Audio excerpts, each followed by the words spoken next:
नमस्कार।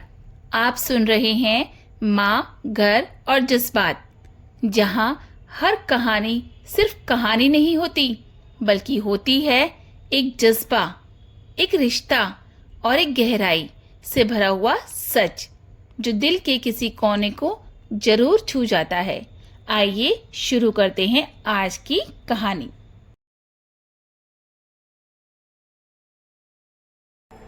गांव के एक शांत और सीधा साधा घर में रहती थी शांति देवी। उम्र ने उनके बालों को सफेद कर दिया था और हाथों की नसें अब साफ झलकती थीं। लेकिन दिल, वो अब भी उतना ही नर्म और उतना ही कोमल था जैसे किसी माँ का होना चाहिए। वो वर्षों से एक परंपरा निभा रही थीं। हर एकादशी को व्रत रखती, खासकर निर्जला एकादशी को तो जैसे उनकी आत्मा का त्योहार मनाती थीं। शरीर को जल तक नहीं देती, फिर भी चेहरे पर न थकान होती न शिकायत। वो कहती थीं, ये दिन नहीं, वरदान है, जब एक माँ अपने परिवार के लिए भगवान से मौन प्रार्थना करती है। उनका बेटा राघव, जो अब शहर से लौटकर गांव में बस गया था, इस सब को अंधविश्वास कहता था। वो अपनी माँ के त्याग को नासमझी मानता रहा। बहू सुनीता भी कभी कभी झुंझला जाती, माँ को कोई समझाओ, ये सब अब जरूरी नहीं है। पर शांति देवी चुप थीं। उन्हें किसी को कुछ साबित नहीं करना था।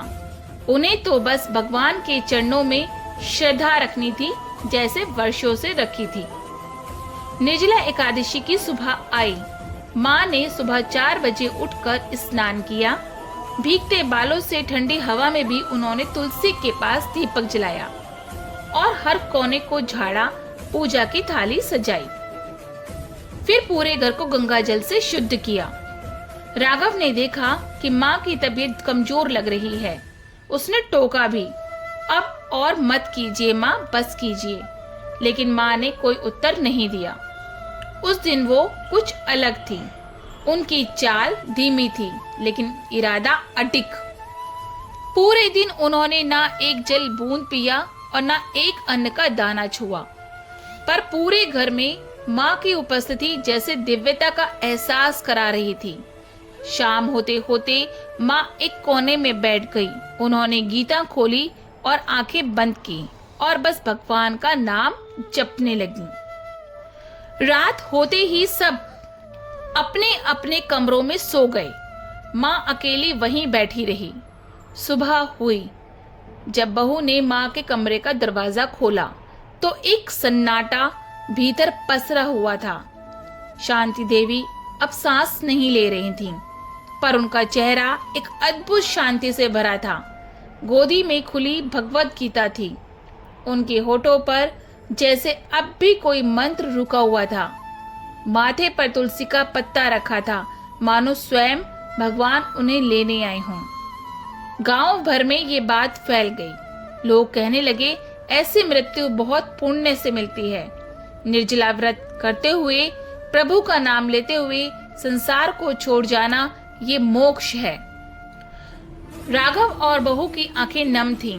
राघव को पहली बार अपनी माँ की भक्ति की गहराई समझ आई।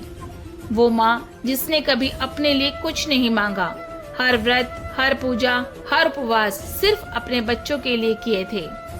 उसी दिन राघव ने निर्जला एकादशी का व्रत रखा और पहली बार उसने भगवान का नाम लिया।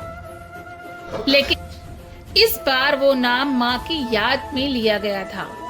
अब उसे समझ आया कि माँ की भक्ति अंधविश्वास नहीं थी, वो तो माँ की ममता का सबसे पवित्र रूप था। एक माँ के व्रत में भूख से ज्यादा ममता होती है और उसकी प्रार्थनाओं में भगवान से ज्यादा उसके बच्चों की सलामती छुपी होती है।